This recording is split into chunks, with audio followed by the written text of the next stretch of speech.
Have you ever sat in a quiet room and felt smaller than the furniture around you, even though your name was on every sacrifice that built the place? Have you ever listened to someone read a lifetime of decisions out loud and realized your absence was planned long before that moment? Have you ever wondered what it says about a family when silence is mistaken for weakness and patience is treated like permission? Because those were the questions moving through my head as I sat at the long oak table in a downtown Dallas law office, the same table my father insisted on because it made things feel official, respectable, controlled, and the lawyer cleared his throat, adjusted his glasses, and began reading numbers that sounded impressive but felt hollow. Dollar figures, properties, investment accounts, each one flowing smoothly toward my older brother like water following a downhill path, and no one looked at me. Not my brother with his careful nods and practiced sighs. Not my aunt who had always said I was the sensible one. Not even the lawyer until he reached the final page and paused, the kind of pause that tells you something is missing. And then he said my name followed by a sentence so short it felt heavier than the rest combined, that there was no bequest, no allocation, no mention beyond a polite acknowledgement of existence, and I felt a strange calm settle in my chest, not shock, not anger, just confirmation because this wasn't a surprise, it was a conclusion, the final punctuation mark on years of being useful but unseen, dependable but disposable, and I thanked my father quietly in my mind for being honest at last, because omission takes effort, it requires intention, and as the lawyer finished and looked up, I smiled and said thank you out loud, which earned me a sideways glance from my brother, the kind that carries both relief and amusement, as if he expected tears or protest and got politeness instead. And that was their mistake because they thought silence meant acceptance, they thought my calm meant defeat, and they didn't realize how many nights I spent organizing documents instead of defending myself, how often I chose preparation over confrontation, because growing up I learned quickly that explaining yourself to someone who benefits from misunderstanding you is a waste of breath, and my father benefited from my misunderstanding, from my reliability, from my habit of stepping in quietly whenever something fell apart, whether it was managing his rental properties when he traveled, balancing accounts when my brother overspent, or sitting beside him in hospital rooms while everyone else assumed I would handle it, and I did year after year, because I believed in responsibility, not reward, and somewhere along the way that belief became my camouflage, making it easy for them to forget me while leaning on me. And as the meeting continued with practicalities and signatures, I stayed present but distant, noticing how the lawyer avoided my eyes, how my brother leaned back with a confidence he hadn't earned, how my aunt whispered something about fairness without actually saying it, and I remembered a moment years earlier when my father told me, over coffee, that I was lucky to have stability, lucky not to carry the pressure of leadership, lucky to live without ambition, and I nodded then too, because arguing would have changed nothing, and that was the moment I stopped explaining myself.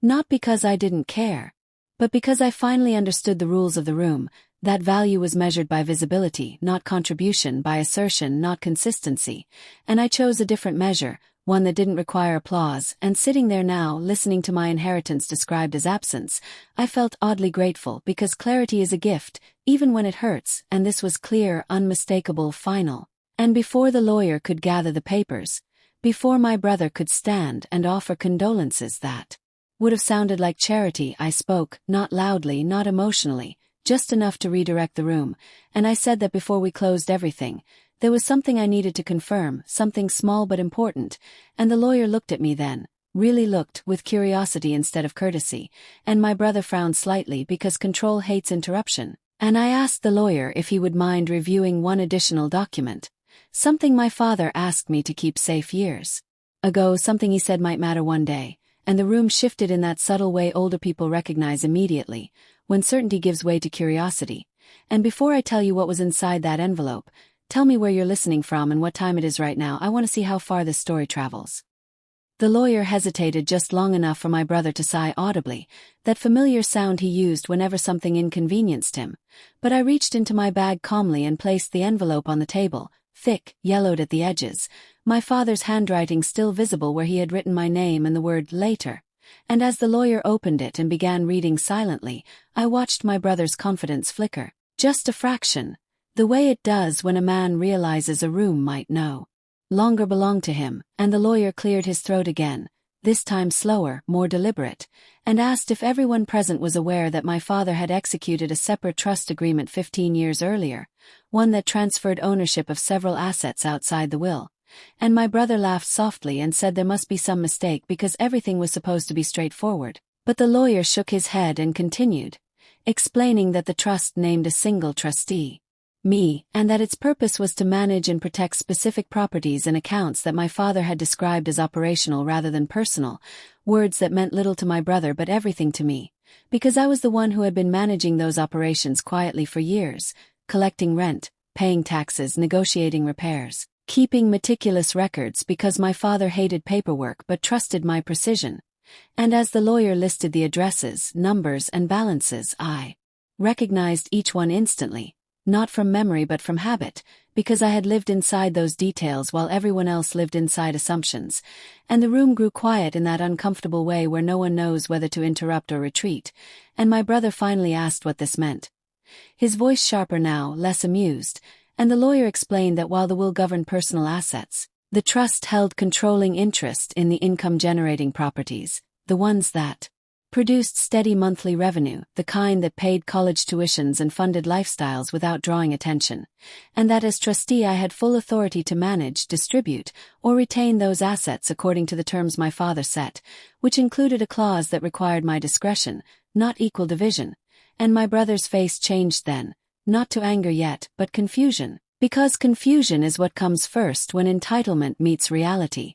And he asked why he had never heard of this. And the lawyer answered honestly that trusts are private instruments, not always disclosed, especially when discretion is involved, and I remembered the night my father handed me that envelope,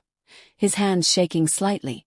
his voice tired, saying he needed someone who wouldn't rush decisions, someone who understood that wealth wasn't about possession but stewardship, and I had nodded then too, not because I agreed with everything he believed, but because I understood the responsibility he was placing on me. And as the lawyer continued, my brother began interrupting, arguing about fairness, about family expectations, about what our father would have wanted, and I almost smiled at that, because he was finally asking the right question too late, and the lawyer raised a hand gently and said what mattered now was documentation, and everything here was clear, signed, notarized, reviewed, updated, and legally sound. And my brother turned to me then, really turned, his eyes searching my face for something he could use, guilt, hesitation, apology, but all he found was calm, because I had practiced that calm for years in hospital corridors, in late-night phone calls, in moments where stepping forward quietly mattered more than being thanked, and I told him that I didn't ask for this arrangement, I simply honored it,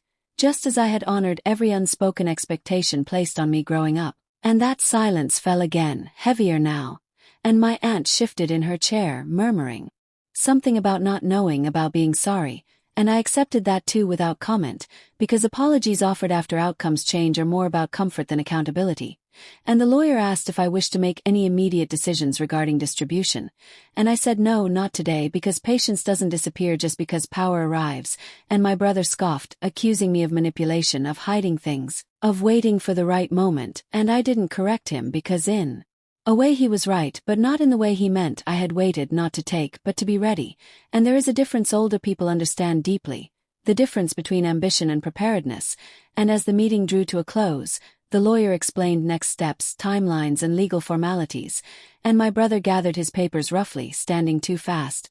his chair scraping loudly against the floor, a sound that felt like punctuation, and before he left,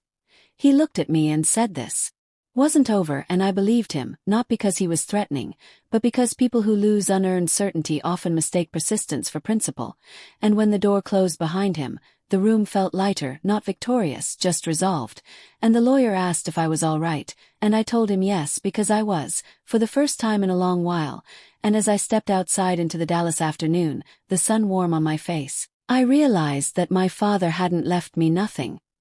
He had left me time, leverage, and choice, and those are the only inheritances that matter once you've lived long enough to know money doesn't speak for you. Decisions do. And what I chose to do next, I did not see my brother for several weeks after that meeting, and in that quiet stretch something unexpected happened inside me, not triumph or relief but clarity, The kind that arrives when the noise finally stops and you can hear your own breathing again. And I spent those weeks doing exactly what I had always done, reviewing statements, meeting quietly with the property manager, checking maintenance logs, confirming insurance renewals, because routine has always been my anchor, and yet every task felt different now because it was no longer invisible work, it was acknowledged authority, and when my brother finally called,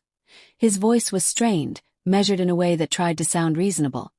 He spoke about needing liquidity, about plans our father had promised him, about fairness again, always fairness when circumstances no longer favor him, and I listened without interrupting, because listening has never cost me anything. And when he finished, I told him I would consider a distribution, but only after a full audit and only through the attorney. And there was a pause on the line then, a long one, where he seemed to realize that the dynamic had shifted permanently. Not dramatically, not angrily, but structurally, and he accused me of enjoying this, of finally having leverage, and I told him the truth, that leverage is only satisfying when it is abused, and I had no interest in becoming someone I would not recognize. And he hung up shortly after, frustrated but quieter, and that silence held, and months passed, and eventually we sat across from each other again, this time in a conference room with glass walls and soft lighting, no family portraits, no emotional residue, just professionals and paper, and the lawyer explained the terms I had approved: limited distributions tied to specific needs, clear boundaries, no lump sums, no emotional bargaining. And my brother pushed back at first, then relented when he realized there were no other doors to knock on, and as he signed, his hand shook slightly, and I noticed it not with satisfaction but with sadness, because watching someone confront the consequences of a lifetime of assumption is not a pleasure, it is a quiet grief, and when it was done, he stood, nodded once, and left without looking back, and I sat there a moment longer, alone, reflecting on how power rarely feels like power when you finally hold it. It feels like responsibility, heavy and unglamorous. And I understood then something. My father never said out loud that he had not trusted me because I was agreeable. He had trusted me because I was careful, because I understood limits, because I could separate emotion from action, and that is not a skill celebrated in families until it is desperately needed. And in the months that followed, I made changes slowly, improving properties, setting aside funds for long-term maintenance, creating clear records that would one day make things easier for whoever came after me, because legacy is not about control, it is about reducing future chaos. And sometimes at night I thought about the will reading again, about the moment everyone assumed I had lost, and how easily people mistake silence for defeat. And I realized that what hurt most over the years was not being overlooked financially, it was being unseen emotionally, being the one who handled things without applause, who absorbed tension so others could remain comfortable. And standing in that truth now, I felt no urge to correct the past or rewrite family history. I simply stepped out of the role I had been assigned without my consent. And there is a strange peace in choosing yourself late in life, because by then you are no longer chasing approval, you are honoring survival. And I learned that dignity does not require an audience, boundaries do not require explanation, and gratitude does not mean submission. It means recognizing what you endured and deciding what you will no longer accept. And when people ask now if the situation was painful, I tell them yes, but pain is not the enemy, resentment is, and letting go of resentment requires truth, documentation, and patience, things I had practiced quietly my entire life, and my father, flawed as he was, understood that in the end, and that understanding was the real inheritance, the knowledge that being underestimated is not a curse, it is a shield. And when the moment comes, you do not need to raise your voice or seek revenge. You only need to stand calmly where you are, look the world in the eye, and choose yourself without apology.